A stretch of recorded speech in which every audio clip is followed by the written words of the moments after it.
성경에 보면 우리 하나님께서는 한 세대의 하나님이 아니라 오고 오는 세대를 통해서 계속 하나님의 축복이 이어지기를 원하시는 것입니다. 한 세대만의 하나님이 아니에요. 하나님은 제너레이션 투 제너레이션, 그러니까 나에게 축복이 끝나는 게 아니에요.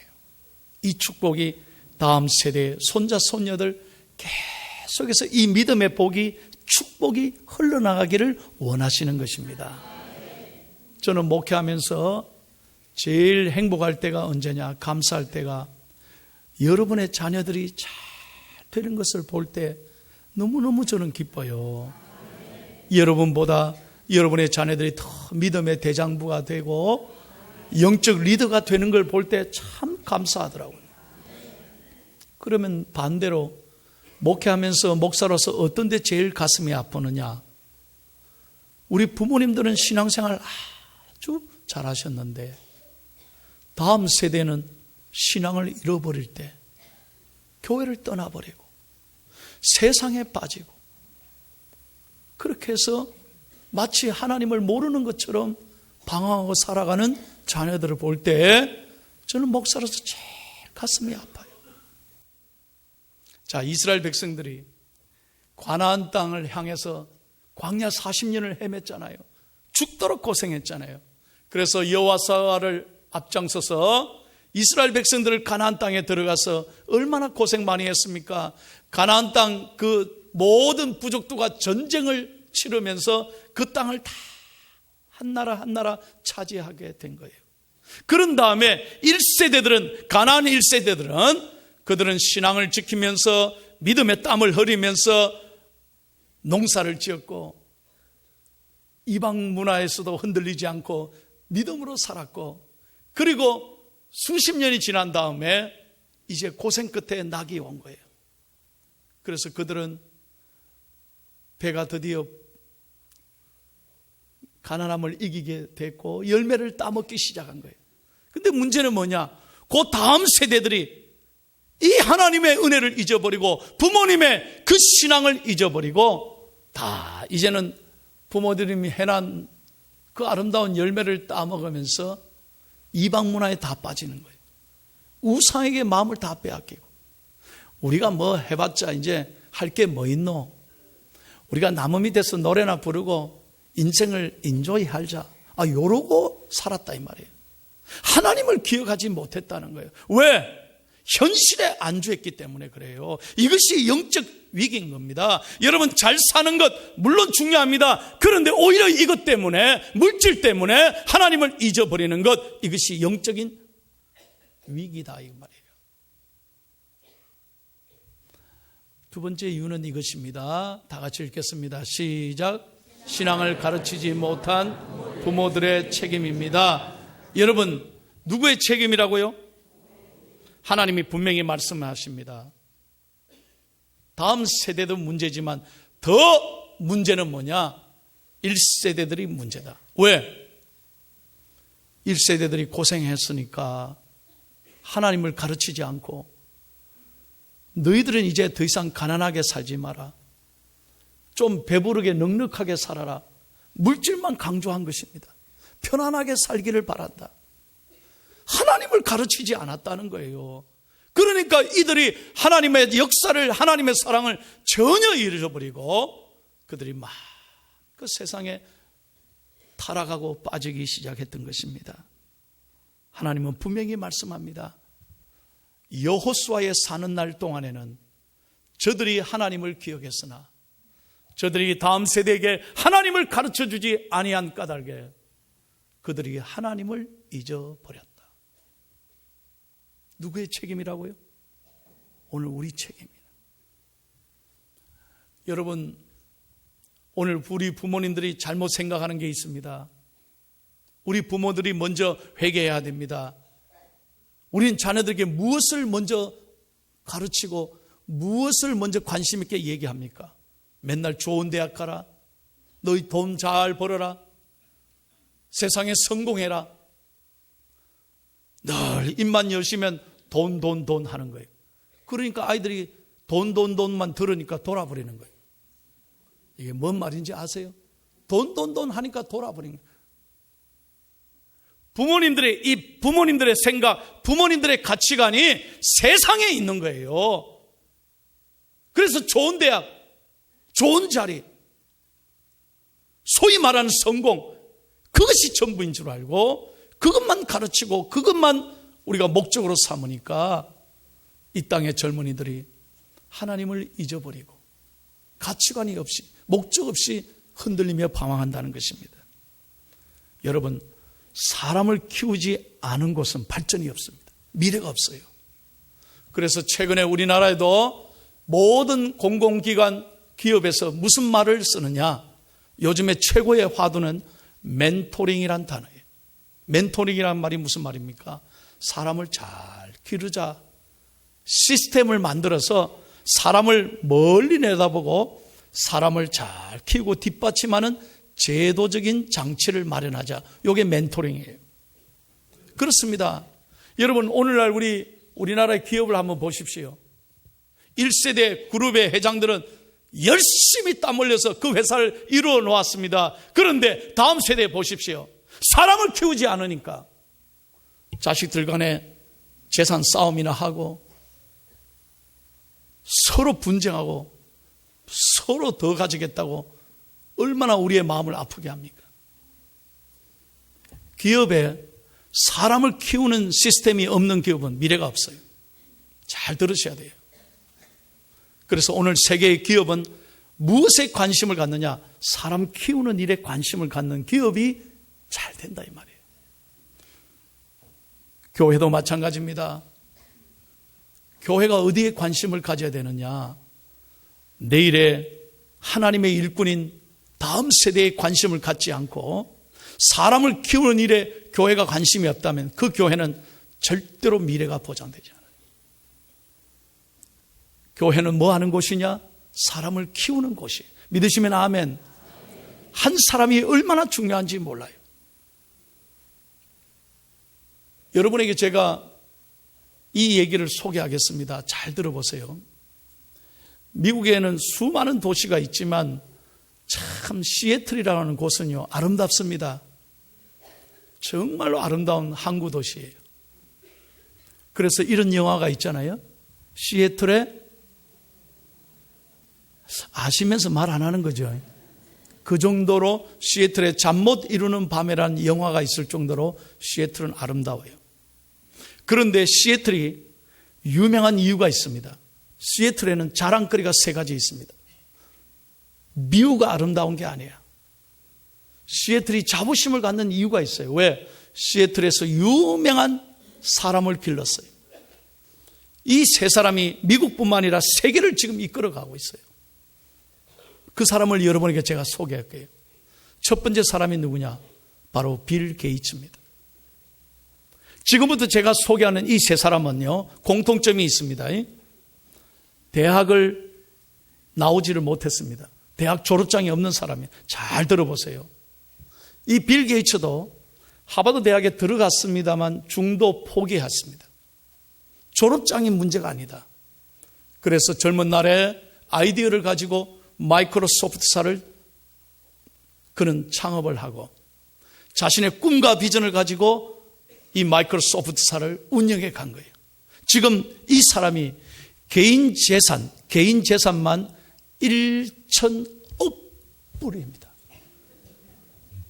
아무도 안 놀라시네. 억불이라니까, 억불. 그러면 우리나라 돈으로 어떻게 되냐? 130조 원이에요. 이러면 좀 감이 오네. 세계 1위 아닙니까? 세계 1위 부자예요. 그런데 돈만 많은 게 아니라 세계에서 가장 도네이션을 많이 하는 사람. 기부를 많이 한다 이 말이에요. 얼마나 어려운 사람을 많이. 아프리카에 있는 아이들 교육을 위해서도 수천만 달러를 매년 봉사하고 있습니다. 두 번째 사람, 미스터 보잉입니다. 여러분, 보잉 하면 어디서 많이 듣잖아요? 예. 우리나라의 모든 비행기들이 이 보잉 747, 777. 시애틀 사람이에요. 이 사람은 어릴 때부터 여러분 꿈과 비전을 가지고 자랐어요.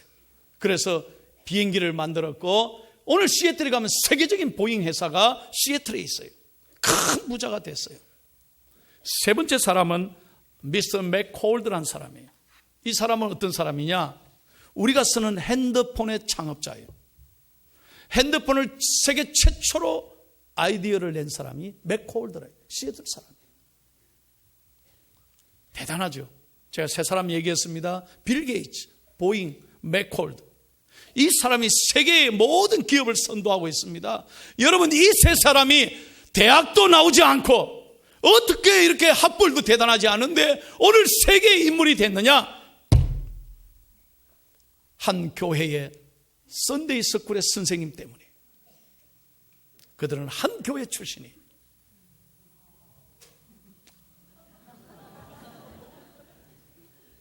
렉 우드라고 하는 한 선생님 밑에서 매주 주일날 성경을 가르쳐 받고 하나님 말씀을 배우고 그들은 꿈과 비전을 갖게 됐어요. 여러분, 교회 학교 한 사람의 영향력이 얼마나 중요합니까? 세계적인 리더들을 만들어냈습니다. 저는 우리 교회 학교에서 자라나는 젊은 세대, 다음 세대들이 정말로 좋은 영적인 선생님들을 만나서 저들의 꿈과 비전으로 이 대한민국이 발전하고, 좀 아멘 좀 하이소. 이 대한민국이 발전하고 포항이 잘 되고 세계 인물들이 우리 교회에서 많이 일어나기를 바랍니다. 우리 여러분들 고등학교 담임 선생님 이름은 알면서 우리 교회학교 아이들의 영혼을 책임지는 교회학교 선생님들 이름 아십니까? 교회학교 선생님 이름 아세요? 1년에 한 번이라도 커피 한 잔 사드려 봤어요? 영혼을 책임지는 교회학교 선생님들 여러분 귀하게 여겨야 되는데 도대체 관심이 어디에 있습니까? 그런 의미에서 오늘 주일날 저는 우리 교회학교 선생님들을 축복하고 싶어요. 여러분 따뜻하게 우리 선생님들을 위해서 축복의 박수 한번 하겠습니다.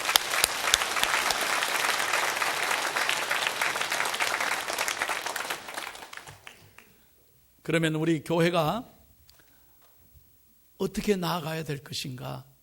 저는 오늘 설교 제목이고 우리 교회의 금년의 표를 이렇게 정했습니다. 한번 다 보세요. 여러분 다 같이 시작. 다음 세대를 살리고 든든히 세워가는 교회.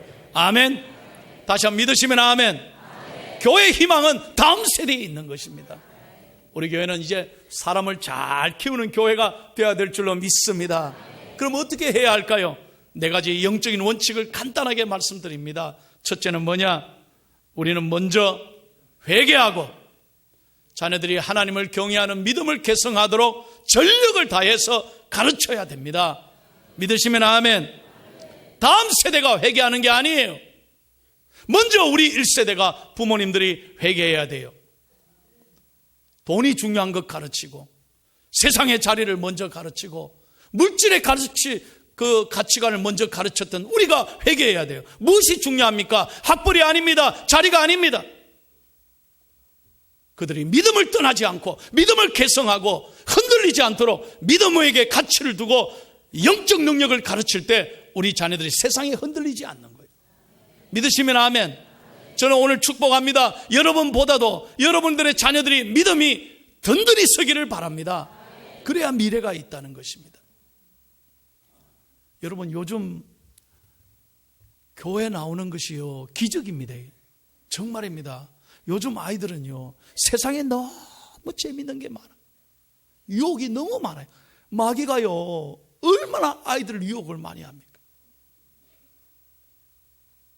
세상의 재미가 얼마나 많아요. 그렇기 때문에 교회는요 재미없어 합니다. 시시하게 생각. 대학이 전부인 줄 알고 주일날 교회도 빼먹고 입시 공부하러 다 학교에 가는 거예요. 여기에 영적 위기가 있는 거예요. 아닙니다. 하나님 없으면 아무것도 아닌 거예요. 우리 자녀들을 영적 분별력을 가지고 이 세상에 흔들리지 않고 믿음에 든든히 서는 믿음의 대장부가 되기를 예수님의 이름으로 축복합니다. 그러기 위해서 우리가 늘 자녀들의 영혼을 위해서 울면서 기도해야 되는 거예요. 문자를 여러분 자주 보내십시오. 자녀들에게 사랑한다, 축복한다. 어려운 때지만 믿음으로 잘 살고 엄마 아빠가 기도할게 힘내라. 좀 아멘 좀 하세요. 그런 문자를 많이 보내고 격려해야 되는 거예요. 그래서 우리 자녀들이 영적인 분별력이 있어야 된다는 거예요. 여러분 로마서 12장 2절 우리 자녀들을 어떻게 키워야 되느냐 하나님이 말씀하십니다. 다 같이 시작. 너희는 이 세대를 본받지 말고 오직 마음을 새롭게 함으로 변화를 받아 하나님의 선하시고 기뻐하시고 온전하신 뜻이 무엇인지 분별하도록 하라. 아멘. 이 영적 분별력을 가지고 흔들리지 않는 믿음의 거장들로 우리 자녀들을 만들어야 된다는 거죠. 두 번째로 우리 자녀들에게 무엇을 심어줘야 되느냐? 꿈과 비전을 심어줘야 돼요. 한번 2번을 크게 한번 외치겠습니다. 시작. 꿈과 비전을 심어줘야 합니다. 여러분 사람은요 꿈이 없으면 망합니다. 방황합니다. 그러나 꿈이 있는 사람은 흔들리지 않아요. 믿으시면 아멘. 여기 청년들 잘 들으세요. 꿈이 없으면요 자기 자신을 사랑하지 못해요. 자기 자신을 사랑하지 못하는 사람이 어떻게 남을 사랑해요? 아니에요. 그러나 꿈이 있는 사람은 어떤 어려움에도 흔들리지 않는 거예요. 우리 청년들이 가슴을 펴고 하나님이 주신 꿈을 가지고 믿음으로 일어서기를 바랍니다. 꿈은 꾸는 자의 것입니다. 믿으시면 아멘. 요셉이 어떻게 그렇게 복을 받았습니까? 요셉이 그렇게 팔려가도 그렇게 죽을 뻔한 위기를 당해도 억울하게 뒤집어 쓰고 감옥에 갈 때도 요셉은 꿈이 있었습니다. 하나님이 함께 하신 걸 믿었기 때문에 꿈을 버리지 않았습니다. 하나님은 그 요셉의 꿈을 들으시고 응답하셔서 애굽의 국무총리가 되게 하셨지 않습니까? 하나님은 꿈은 꾸는 자의 것입니다. 할렐루야. 여러분 얼마 전에 제가 타임지를 보니까 20세기 위대한 인물 두 사람이 딱 타임지에 나왔어요. 20세기를 이끌어온 위대한 두 지도자. 그게 누구냐?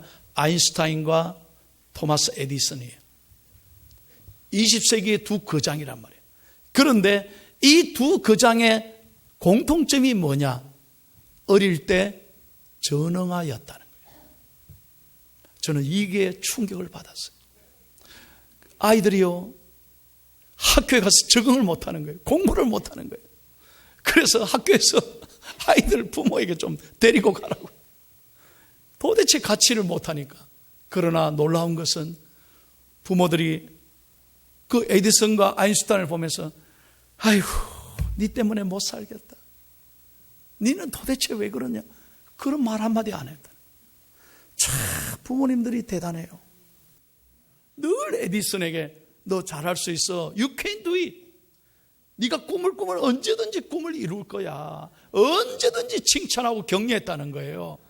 그랬더니 그들이 세계적인 위대한 발명왕이 되고 상대성의 원리를 발견하잖아요. 여러분 오늘 이 시간 이후로 절대 잔소리하지 마이소.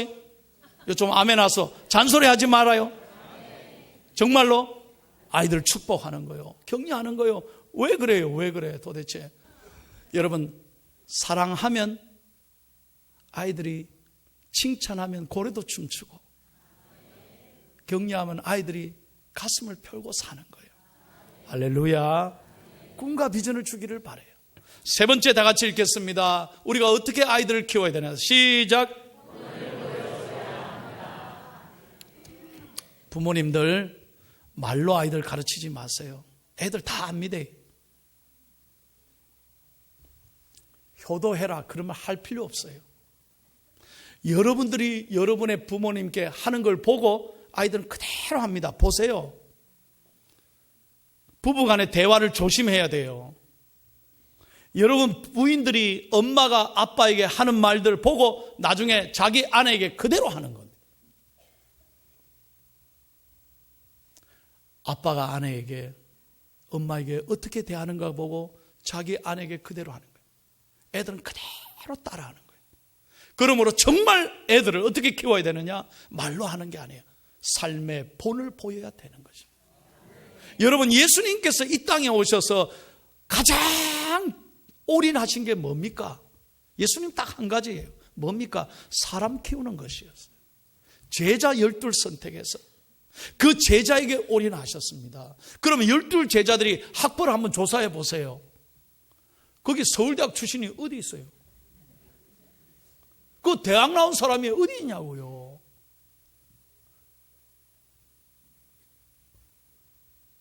정말 그들은 볼 것 없는 평범한 사람들입니다. 그런데 예수님이 어떻게 이들을 세계를 이끌어가는 교회를 세우고 세계를 뒤집는 오늘의 제자로 만들었느냐? 예수님은 본을 보이셨다는 거예요. 그래서 요한복음 13장에 보세요. 여러분, 원래 제자들이 선생님의 발을 씻겨야 돼요. 팔레스타인은 먼지가 많아요.